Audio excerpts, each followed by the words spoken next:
Madalas ka bang manalamin? Or ayaw mong manalamin? Dahil pag nakikita mo ang iyong sarili sa salamin ay hindi mo gusto? Madalas ka bang naiinis sa itsura mo once na tumingin ka sa salamin? Naisip mo na bang magparitoke o mag-diet ng gusto para gumanda ang itsura mo? Kaya magawa mo lamang ano ang gusto mong baguhin sa itsura mo. Ano ba ang dapat nating gawin para maibsan ang pagkabahala or tinatawag na obsesyon na kaisipan o problema?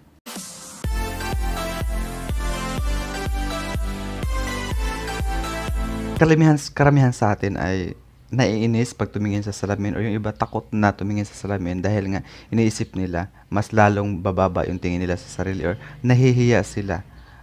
Yung tipong mas gusto nilang gumamit ng salamin na may daya para lang tumaas ang kanilang tingin sa sarili or confidence sa sarili. Ika-confidence sa itsura mo?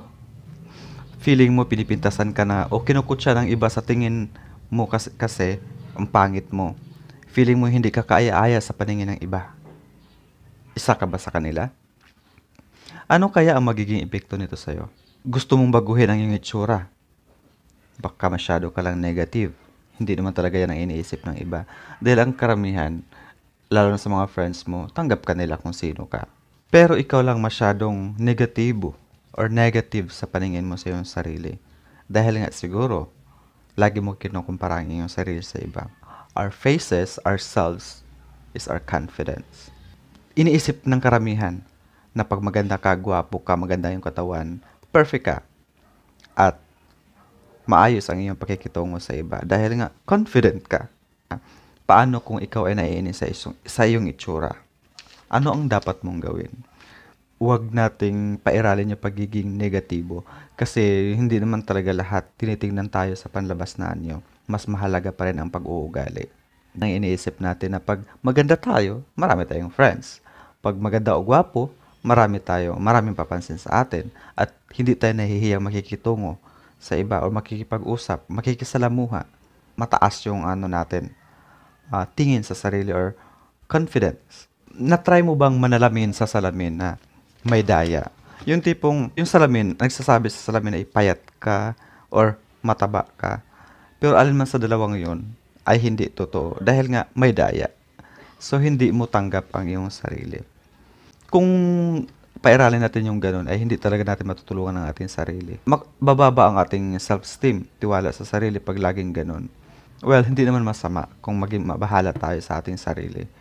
Dahil, yan din ang dahilan para iangat natin sarili. Ibig sabihin, i-develop natin kung ano ang magandang paraan para mas mapabuti. So, ayon nga sa isang article na nabasa ko na nagiging obsesyon na ng maraming kabataan ang kanilang itsura. Halimbawa na lang, naniniwala ang ibang kababaihan na kung hindi ka payat, hindi ka maganda. Lalo pa itong ginagatungan dahil nga more on sa mga magazine, mga sexy at magaganda talaga ang pinapakita. Hindi natin alam na yung karamihan dyan ay nire-retoke lang ng computer. Pinapapayat lang ng computer. Siyempre, kung ano yung nauuso, yun din ang gusto. Nakafocus sila sa panlabas na anyo, which is not bad naman. Pero kung sobra-sobra na, makakasama ito sa ating kaisipan or sa ating mentality, makakasama ito sa ating loob. Dahil nga bababa ang tingin natin sa ating sarili at hanggang mauwi sa depress, ganon. Tingnan natin yung positive side. Nang sa ganon ay medyo magiging balance ang lahat, diba? Huwag tayong masyadong mangarap na kagaya ng iba na alawel madasent na sobrang payat kasi nga nasa lahi din. 'Di ba? Baka hindi ka nakakain halos para lang pumayat.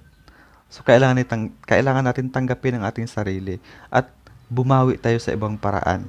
Kung chubby man tayo, bumawi tayo sa ganda, diba? Or sa gwapo. Or pwede tayong mag-exercise. Ang wastong pagkain at katamtaman pero regular na ehersisyo ay hindi lamang napakaganda ng hitsura kundi nagpapasigla pa ng katawan. Ang katamtamang aerobics ilang bisis sa isang linggo ay mabuti rin sa kalusugan. Maaari rin makatulong ang mabilis sa paglalakad o ang pag-akyat sa hagdan. Ayun na nga.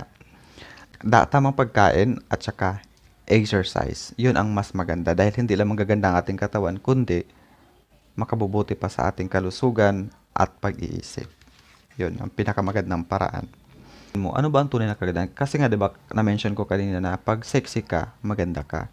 Pag mataba ka, pangit ka. Which is, yun ang paningin ng iba. Pero ibahin natin, hindi lang puro physical or panlabas na anyo, mas nadadaig pa rin ang kabutihan ng loob. Or pag mabait ka, 'di ba? Yun ang maganda. Kasi nga ang itsura ay kumukupas. Paglipas ng panahon, kumukupas 'yan. Mahalaga pa rin ang kabaitan or ugali ng tao. Kasi nga, ang itsura hindi naman nakakain eh. Pag makipagrelasyon ka sa isang tao kasi, mahalaga pa rin ang ugali. Kasi, kahit gaano ka kaganda, kagwapo, kaganda ng katawan, kamaskulado, ka-sexy, kung ang ugali mo ay pangit, wala rin, maghihiwalay at maghihiwalay din kayo. 'Di ba? Kung meron ka mang karelasyon na ganon, sobrang sexy, sobrang ganda, sobrang maskulado, sobrang gwapo, yun, bonus na yon. Pero ang mahalaga doon ay ang ugali talaga. Kasi hindi naman ang itsura ang nagdadala sa relasyon, kundi ang pag-uugali ninyong dalawa, doon nakadepende.